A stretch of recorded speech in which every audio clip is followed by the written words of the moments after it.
Yo, this is the Clockwork Pi PicoCalc. It's a Raspberry Pi Pico-based DIY kit that you build yourself. And it's becoming more and more like a true pocket computer every single day. Thanks to a new firmware update, we can finally send emails and connect to WebSockets directly on the device. I'm JBlanked, and today we're going over the new Picoware version 1.5.8 update that was released a few days ago. First, we'll go over the WebSockets. Next, we'll go over how to get your email configured in the new email app. And then lastly, for new users, we'll go over how to flash the firmware onto your device. So let's get into it. Okay, let's hop right into it.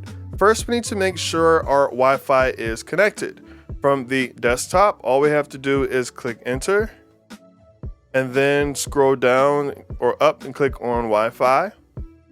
And now within settings, scroll down to settings. Then here you can set your SSID and your password. And then after that, you go back, go up to connect, click enter. And then from here, you can connect to the network that you saved. You can do that by clicking the right, and it will connect to your Wi-Fi. And after that, you can go and click back, and then back. And then now we want to go down and click on applications. And then just scroll down and click on the WebSocket Echo right here. Cool, there we go. So this app connects to a free API that allows devices to connect to the WebSocket and have their messages echoed. It's really simple, but it's perfect for testing. Within the app, it will first connect to the server, and then when it's ready, like it is now, you can just click up to send a ping, and it will return a Pong response. Or if you click enter, it will send hello from Picoware. So that says hello for Picoware number 1. If we do it again, it says hello from Picoware number 2. And as you keep going, it will increase the number, so on and so forth. So ping.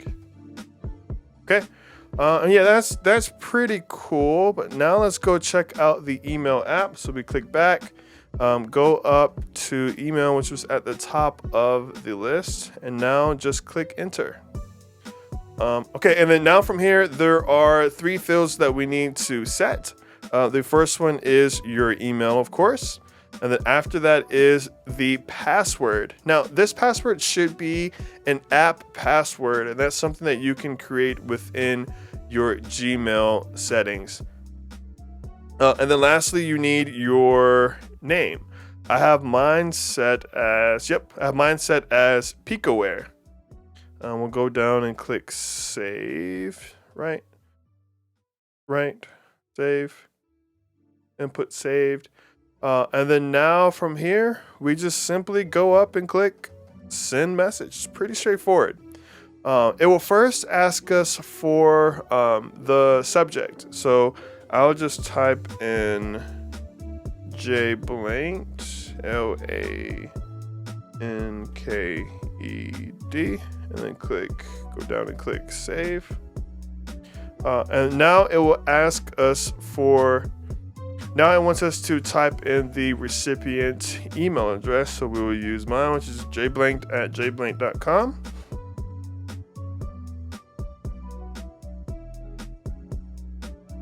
Okay, and then scroll down and click save.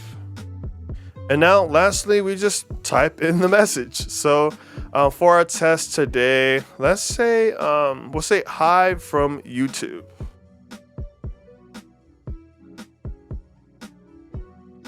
Okay, and then simply scroll down and click save. And just like that, the message was sent. And there we go, hi from YouTube. Okay, now let's go over how to install this on your device. Head over to the Picoware GitHub. I have the link in the description below. Go over and click on builds, click on MicroPython, and from here you want to download the UF2 that matches your Raspberry Pi Pico inside of your PicoCalc. So if you still have the Raspberry Pi Pico that shipped with the device, you would just download the Pico version. If you swapped in a Pico W or a Pico W, which is what's required for the email and the WebSocket and things like that, then you'll download the one that's inside of your PicoCalc. Okay, with that downloaded, now let's put the firmware on our device. So we need to, of course, turn off your PicoCalc by holding the power button. Flip it to the back, like this.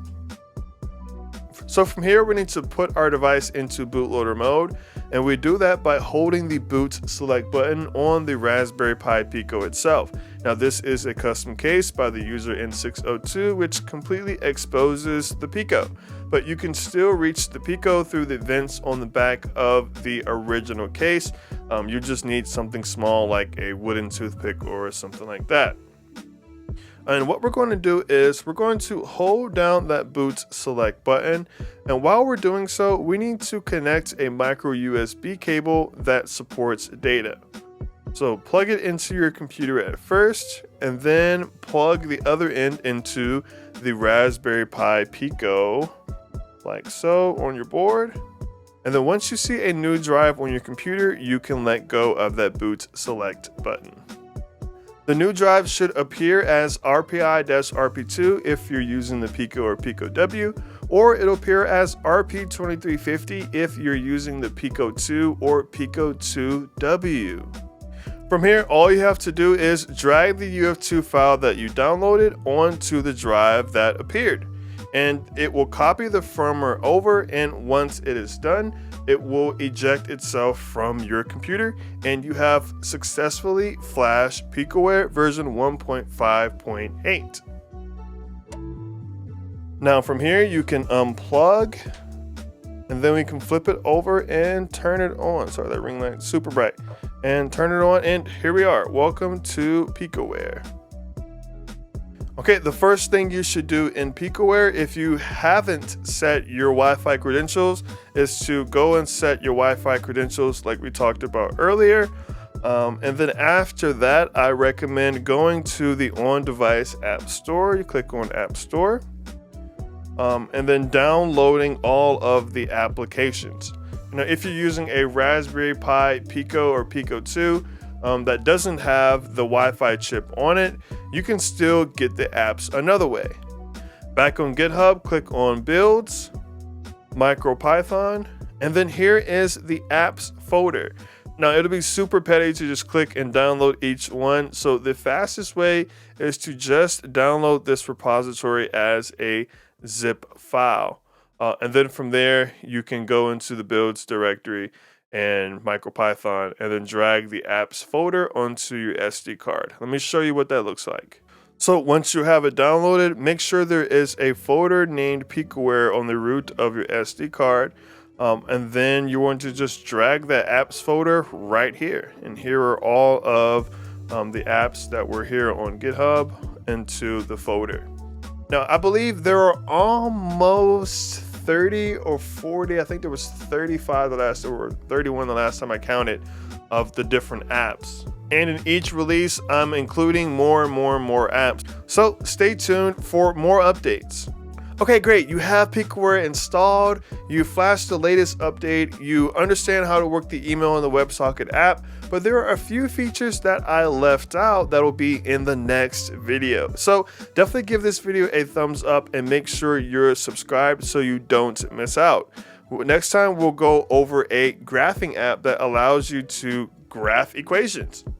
There's also some new animations, which is what you saw at first. And there is a few games that I haven't talked about yet, such as an open world game called Free Roam, which uses a special 3D renderer, and a multiplayer game called Flip World that connects the Flipper Zero community with the PicoCalc community. So again, make sure you are subscribed and give this video a thumbs up so you don't miss out. I'm JBlanked. Thanks for watching. Peace.